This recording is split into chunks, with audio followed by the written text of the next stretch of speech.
19 अक्टूबर 2023। प्रातः मुरली। ओम शांति। बच्चे अब खुश होते हो कि चलो अब हम अपने उस दैवी फूलों की सुखधाम में चलें। चलने का भी राज समझना है। चलेंगे तब जब अच्छी रीति पढ़ेंगे। पहले तो निश्चय चाहिए पढ़ाने वाला कौन है। यह बातें कोई वेद शास्त्र आदि में लिखी हुई नहीं है।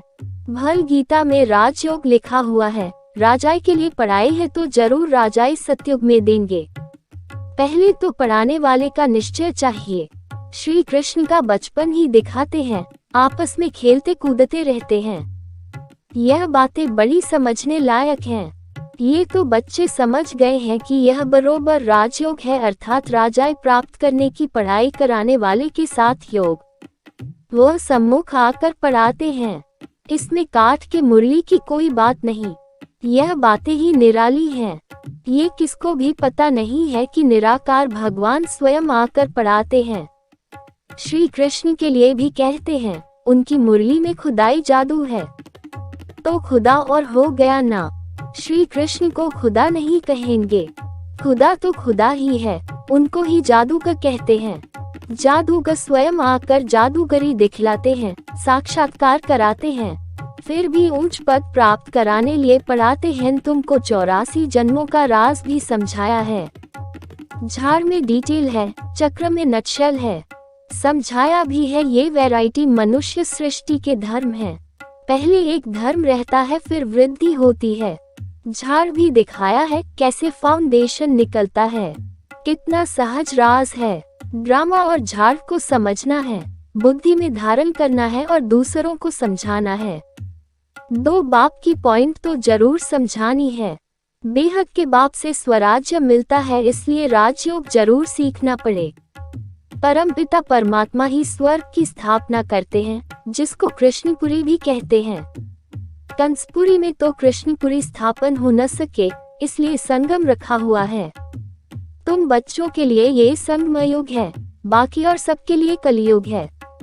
तुम ही संगम से फिर सतयुग में जाने वाले हो, ये निश्चय चाहिए। अभी हम संगम पर हैं। संगमयुग याद रहे तो सतयुग भी याद रहे और सतयुग स्थापन करने वाला भी याद रहे, परंतु घड़ी घड़ी भूल जाते हैं। तुम समझते हो अभी हम संगम पर हैं। बेहद का बाप आते ही है कल्प के संगमयुग के। गीता में भूल कर दी है। गीता से ताल्लुक रखने वाले सिर्फ भागवत, महाभारत आदि हैं।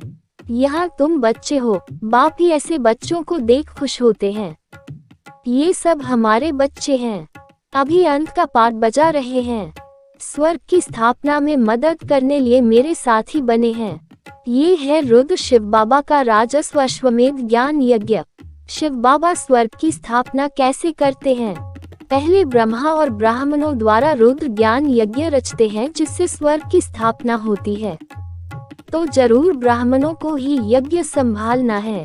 अच्छा, मीठे मीठे सिकीलधे बच्चों प्रति माता पिता बाप दादा का याद प्यार और गुड मॉर्निंग। रूहानी बाप की रूहानी बच्चों को नमस्ते। धारणा के लिए मुख्य सार, एक निश्चय बुद्धि बन पढ़ाई करनी है। कभी भी किसी बात में संशय नहीं उठाना है। निश्चय में ही विजय है। दो बाप का साथी बन स्वर्ग की स्थापना में पूरा मददगार बनना है। यज्ञ की संभाल करने वाला पक्का ब्राह्मण बनना है। वरदान, ज्ञान स्वरूप बन कर्म फिलॉसफी को पहचान कर चलने वाले कर्म बंधन मुक्त भाव। कई बच्चे जोश में आकर सब कुछ छोड़ किनारा कर तन से अलग हो जाते, लेकिन मन का हिसाब किताब होने के कारण खींचता रहता है। बुद्धि जाती रहती है, ये भी एक बड़ा विघ्न बन जाता है। इसलिए कोई से किनारा भी करना है तो पहले निमित्त आत्माओं से वेरीफाई कराओ, क्योंकि यह कर्मों की फिलॉसफी है।